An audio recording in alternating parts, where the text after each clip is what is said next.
د هیمالیا د غرونو تر دې ښکلو لمنو شاته تاریخ واقعیت پټ دی. د نیپال هوکس په نوم دغه کلی د بډوډو خرڅونکو د کلي په نوم مشهور دی. نږدې د هرې کورنۍ یو غړي د بېوزلۍ له امله خپل بډوډی یا پښتورګی خرڅ کړی دی. یو 30 کلنه سومن یو له دوی څخه ده. هغې خپل بډوډی د 3000 امریکایي ډالرو په بدل کې خرڅ کړی دی. ډیر پوروړی وم، غوښتل مې ځان وژنه وکړم. له یوه ملګري سره وغږېدم، هند ته یې بوتلم. اوس کار کولی نسم، هر چاته وایم چې خپل بډوډی ونه پلوري.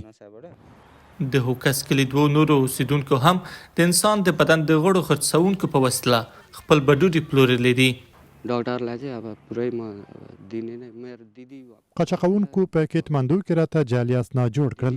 همداراز د هند د هویت کارت ټول می هغه ښځې ته ورکړل چې اسنادو کې می خور کېدله. فکر کوم هندي ډاکټر پوهېدی چې ما خپل بډوډی خرڅ کړی دی.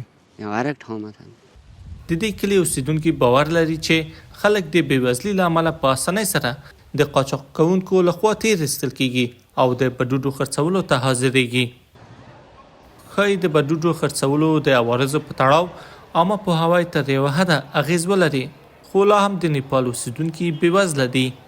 اوسمهال د نیپال ګڼ شمېر اوسیدونکي د کار لپاره د خلیج هیوادونو ته ځي، حتی هغوی هم چې خپل بډوډي یې خرڅ کړي دي. ډاکتران باور لري چې په خلیج هیوادونو کې ګرمې هوا ته په کتو د کارګرو بډوډي زر له کاره لویږي. جیت بهادر 3 کاله په سعودي عربستان کې کار کړی. هغه اوس ناروغه دی. باید تر سختو شرایطو لاندې په 50 درجې هوا کې می کار کړی وای. د ډوډۍ او بوتشلو لپاره مو وخت نه درلود. یو ځل مې پښو خولې کولې او پلار نه شوم تللی. ماته وویل چې بډوډي می له کاره لویدلې. دا په بکتاپور ښار کې د بدن د غړو د پیوند کولو مرکز دی، خو یوازې خپلوان کولی شي خپلو ناروغانو ته د بدن غړی اهدا کړي.